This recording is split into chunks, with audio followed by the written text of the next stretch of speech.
दोस्तों मैं हूं डॉक्टर ललित कुमार और आज हम बात करने वाले हैं स्टार टोटोज यानी कि स्टार कछुए के बारे में। पूरी जानकारी हम आज इसी एक ही वीडियो के अंदर पूरी जानकारी लेने वाले हैं कि क्या कछुआ किस तरह से उसकी हरकतें होती हैं, क्या खाता है, कैसे रहता है, किस तरह से उसको पाला जाता है, इस सभी के बारे में आज हम चर्चा करेंगे। लेकिन उससे पहले एक निवेदन है आपसे, अगर आप इस यूट्यूब चैनल पर पहली बार आए हैं डॉक्टर एनिमल लवर पर, तो आप ज़रूर इसको सब्सक्राइब कर लीजिए और वीडियो आप पूरा देखिए जिससे कि आपको पूरी जानकारी इसमें मिल पाए। और आपकी और देखिए ये जो स्टार टोटोइज है, ये इसकी जो पीठ पे स्टार का जो निशान बने होते हैं, इस वजह से इसको स्टार टोटोइज कहा जाता है। स्टार टोटोइज प्राय भारत में, पाकिस्तान में, श्रीलंका में, नेपाल में, भूटान के कुछ इलाकों में और नेपाल में पाया जाता है। और इसके अलावा बर्मा में भी ये यानी कि म्यांमार में भी पाया जाता है, उसे बर्मीज टोटोइज कहा जाता है। ये क्योंकि स्टार टोटोइज हैं तो इसकी पीठ पर स्टार टोटोइज, ये स्टार का जो निशान बना है, इस वजह से इनको स्टार टोटोइज कहा जाता है। और ये पूरे भारत में मिल जाता है कछुआ। ये जो क्योंकि ह्यूमिडिटी लविंग ये जो प्राणी हैं, इनको जो गर्मियाँ ज़्यादा पसंद होती हैं, सर्दियाँ इनको पसंद नहीं होती। सर्दियों के मौसम में ये डोरमेंसी में चले जाते हैं, ये इनका डोरमेंसी पीरियड होता है। उस टाइम पर ये हिलना डुलना भी बंद कर देते हैं, ज़्यादा मतलब घूमना भी बंद कर देते हैं और खाना पीना सब कुछ बंद कर देते हैं और एक ही जगह पर सुस्त होके पड़े रहते हैं।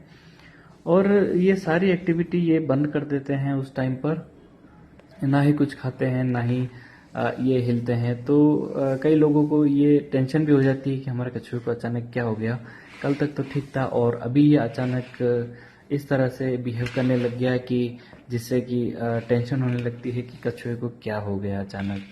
लेकिन ये देखिए, ये इसका एक नेचुरल प्रोसेस होता है, क्योंकि सर्दियाँ इनको बर्दाश्त नहीं होती, क्योंकि ये एक कोल्ड ब्लडेड प्राणी हैं और रेप्टाइल हैं। रेप्टाइल सारे ही कोल्ड ब्लडेड होते हैं, ठंडे खून वाले होते हैं जानवर। तो इस वजह से इनको जो है सर्दियाँ ज़्यादा बर्दाश्त नहीं हो पाती और उस टाइम पर ये हिलना डुलना बंद कर देते हैं और सारी एक्टिविटी इनकी लगभग बंद हो जाती है, खाना पीना सब कुछ बंद कर देते हैं और एक ही जगह पर सुस्त होकर पड़े रहते हैं।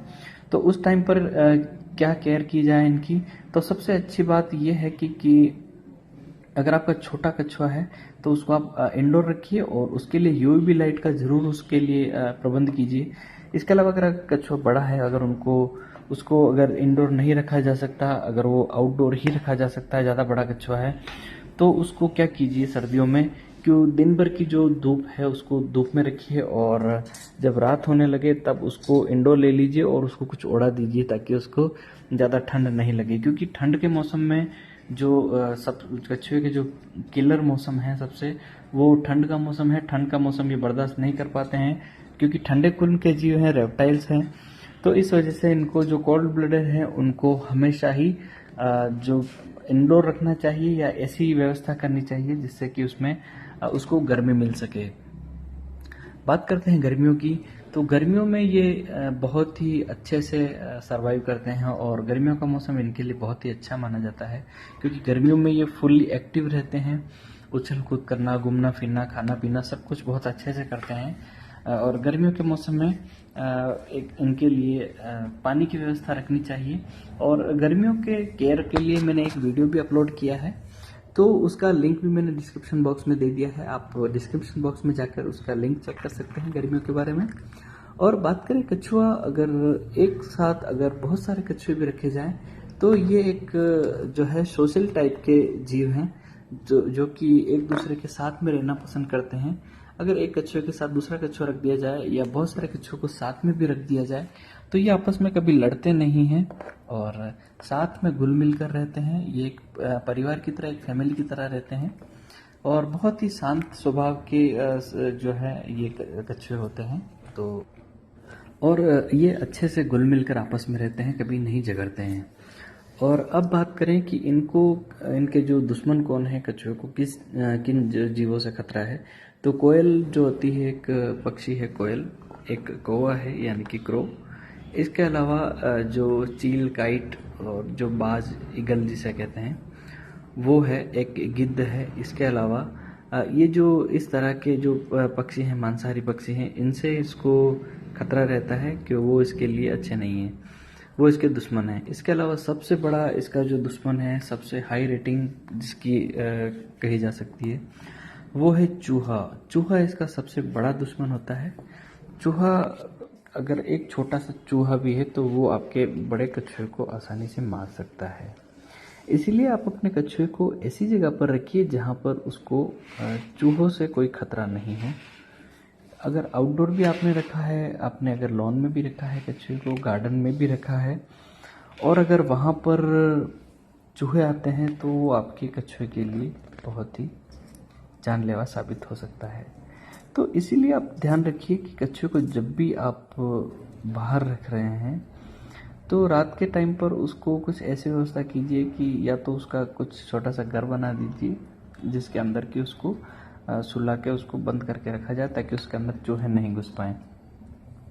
और अगर चूहे अगर उसके अंदर जाने जैसा है तो आप उनको फिर कछुए को रात के टाइम पर इंडोर रख दीजिए ताकि जिससे कि वो सेफ रह सकें, उनको चूहों से कोई खतरा ना हो।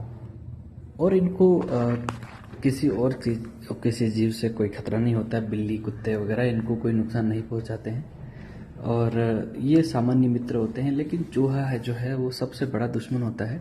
तो अपने कछुए को, चाहे छोटा हो चाहे बड़ा कछुआ हो, उनको आप चूहों से ज़रूर बचाइए। ये एक बहुत ही ज़रूरी कदम है। बाकी अगर एक छोटा चूहा भी है तो वो भी आपके कछुए को नुकसान पहुंचा सकता है।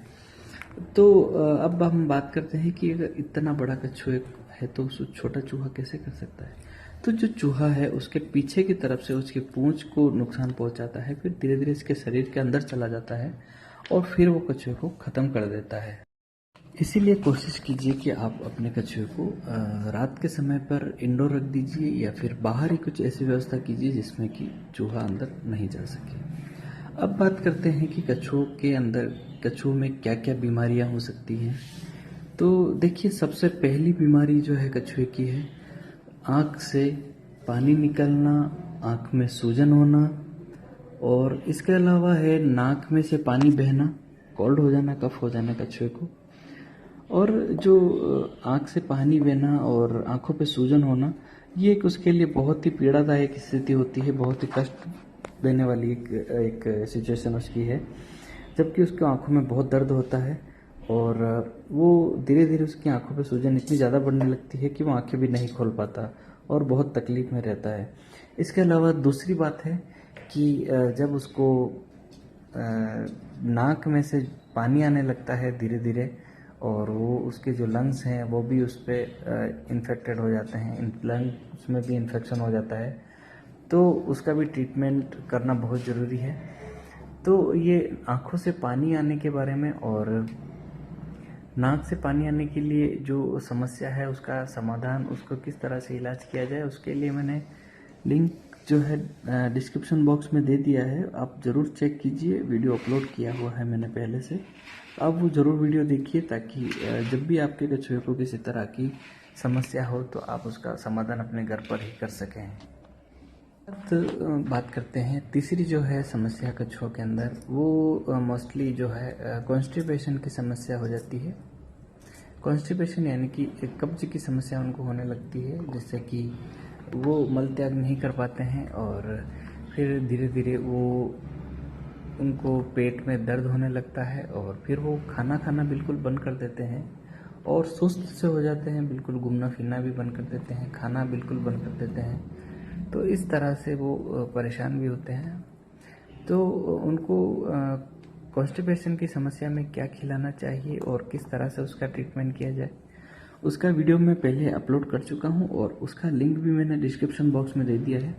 तो आप ज़रूर चेक कीजिए कि उसको जब कब्ज की समस्या हो तो उसका क्या समाधान किया जाए, उसको किस तरह से ट्रीटमेंट उसको दिया जाए कि वो अपना खुद को अच्छा महसूस कर पाए और अच्छे से वो अपने जो डेली रूटीन है उसको चला पाए। और अब बात करते हैं कछुए को खाने में क्या दिया जा सकता है।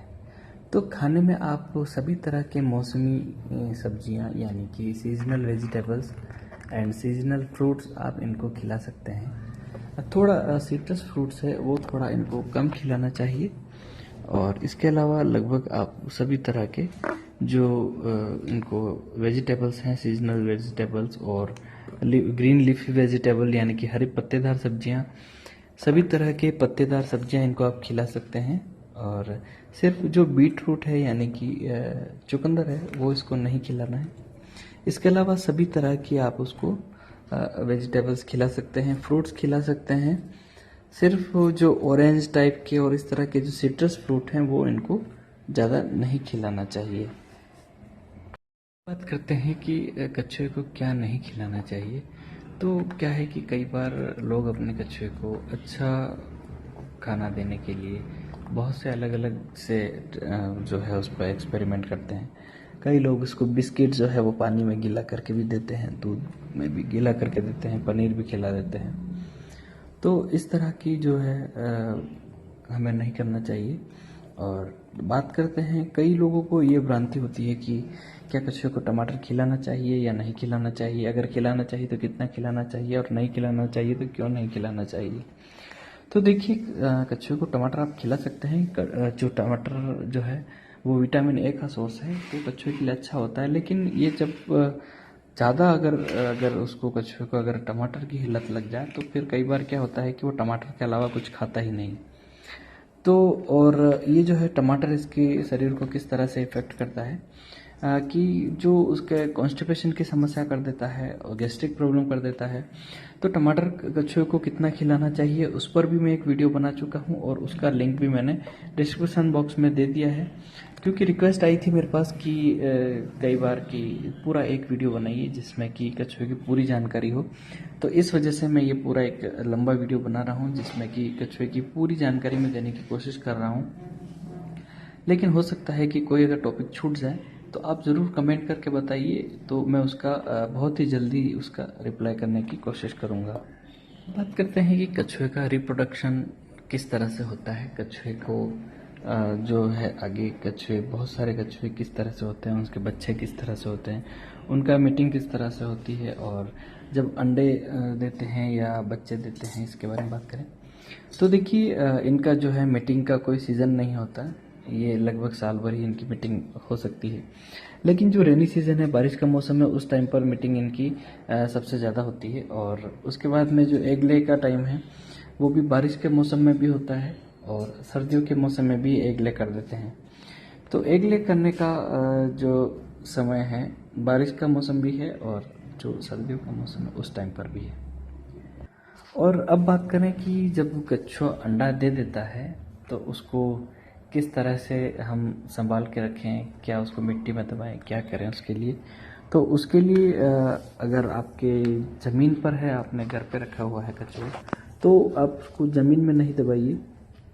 उसके लिए फिर आपको करना पड़ेगा एक इंक्यूबेटर, या तो मार्केट से आप खरीद के लाइए या फिर अपने घर पे आप बना सकते हैं इंक्यूबेटर। मैंने इंक्यूबेटर किस तरह से घर पे बनाया जाए बहुत ही सस्ते में, उसका भी एक वीडियो अपलोड किया है, उसका लिंक भी मैंने डिस्क्रिप्शन बॉक्स में दिया है। तो आप वो भी इंक्यूबेटर के बारे में जाकर भी आप उसका पता कर सकते हैं पूरा। वीडियो आप पूरा देखिए तो आपको पूरी जानकारी उसके बारे में मिलेगी। अदरवाइज़ आप चाहें तो ऑनलाइन भी परचेज़ कर सकते हैं, मार्केट से भी ले सकते हैं। इंक्यूबेटर बने बनाए मिलते हैं, लेकिन काफ़ी महंगे मिलते हैं, बहुत कॉस्टली बिकते हैं वो। तो इस वजह से आप कोशिश कीजिए अपने घर पे ही आप अच्छे से सस्ता एक इंक्यूबेटर बना पाएँ। इसके बाद में जो कछुए के जो अंडे हैं उनको अगर सही टेम्परेचर दिया जाए तो 2 से ढाई महीने के अंदर ही निकल जाते हैं। बाकी नॉर्मली जो जंगलों में जो कछुए होते हैं, जंगलों में स्वच्छंद विचरण करने वाले कहते हैं कि जो बिना इंक्यूबेटर के जो टोरटोइस के जो एग ले किए गए हैं वो उनको उसमें से अंडे में से बच्चे निकलने में लगभग 80 से 90 दिन यानी कि लगभग 3 महीने लग जाते हैं। 3 महीने बाद में अंडों से कछुए बाहर निकलते हैं बच्चे, और उस टाइम पर उनका बहुत ही ध्यान रखना चाहिए, क्योंकि जब अच्छे बच्चे जो हैं उनको अच्छा टेम्परेचर देना चाहिए। सही टेम्परेचर देने के लिए इंक्यूबेटर इज़ बेस्ट। और अगर ज़मीन में अगर दबाए हैं कछुए, मिट्टी में दबा रखे हैं, तो उनको सही टेम्परेचर नहीं मिल पाने से कई बार वो अंडे खराब भी हो जाते हैं और इसके अलावा दीमक भी लग जाती है और चींटियाँ भी उनके अंडों को नुकसान पहुंचाती है। तो अगर आपने घर पे कछुआ पाला है तो आप ज़रूर वो वीडियो देखिए इनक्यूबेटर का, किस तरह से बनाया जाए। अपने घर पे आप इनक्यूबेटर बनाइए और उसमें आराम से आप अपने जो कछुए जो है उसके अंडों को आप ख़राब होने से बचा सकते हैं। उसमें कछुए के जो अंडे हैं वो बहुत ही सुरक्षित रहते हैं और सुरक्षित तरीके से उसमें से बच्चे भी बाहर आ जाते हैं और उनका जो है रिप्रोडक्शन सिस्टम जो है वो भी अच्छा बना रहता है, वंश वृद्धि उनकी अच्छी होती है। इसके लिए इनक्यूबेटर बहुत ज़रूरी है। कि कछुआ मेल है या फीमेल है किस तरह से पहचाना जाए, तो कछुए के जो पहचानने का सबसे तरीका है कि भारतीय जो स्टार कछुए हैं उनमें फीमेल हमेशा मेल से बड़ी होती है और उसकी ऊंचाई भी ज़्यादा होती है कछुए की और लंबाई भी ज़्यादा होती है। और जो मेल कछुआ है उसकी ऊंचाई भी कम होती है, हाइट कम होती है और लेंथ यानी कि लंबाई भी उसकी कम होती है। और इसके अलावा पूंछ से भी पहचाना जा सकता है कि जो मेल कछुआ है उसकी पूंछ लंबी होती है और जो फीमेल कछुआ है उसकी जो पूंछ है वो छोटी होती है। इस तरह से आप अपने कछुए की पहचान कर सकते हैं कि आपका कछुआ मेल है या फीमेल है। तो इस तरह से आप अपने कछुए को आप आइडेंटिफाई कर सकते हैं कि आपका कछुआ मेल है या फीमेल है। तो दोस्तों मैंने इस वीडियो के अंदर कछुए की लगभग सारी जानकारी देने की कोशिश की है और फिर भी अगर टॉपिक इसमें छूट गया हो तो आप ज़रूर आप कमेंट करके पूछ सकते हैं। तो मैं बहुत ही जल्दी कोशिश करूँगा आपको कमेंट का रिप्लाई करने की। तो आप ज़रूर आप कमेंट कीजिए और चैनल पर अगर पहली बार आए हैं तो चैनल को सब्सक्राइब कर लीजिए और जो बेल का बटन है उसे भी आप ऑन कर लीजिए, जिससे कि मैं जब भी वीडियो अपलोड करूँगा तो उसका नोटिफिकेशन आपके पास आ जाया करेगा। और आप अपने कछुए के बारे में किसी भी तरह की जानकारी आप मुझसे ले सकते हैं और उसके लिए आप मेरा इंस्टाग्राम का जो आईडी है डॉक्टर एनिमल लवर के नाम से, उस पर आप मुझे अपना कछुए का फ़ोटो भेज सकते हैं और आप जो भी पूछना चाहें उस पर आप पूछ सकते हैं।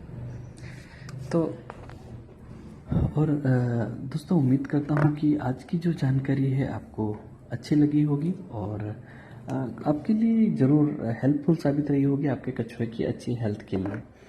तो अगर आपको वीडियो अगर अच्छा लगा है तो ज़रूर आप वीडियो को लाइक कर दीजिए और कमेंट करके आप पूछ सकते हैं जो भी पूछना चाहें और चैनल को ज़रूर सब्सक्राइब कर दीजिए, जिससे कि आपकी जो कछुए की जो भी जानकारी है आपको मिल पाए और आप जो भी पूछना चाहें ज़रूर पूछिए। नमस्कार दोस्तों, जय हिंद, जय भारत।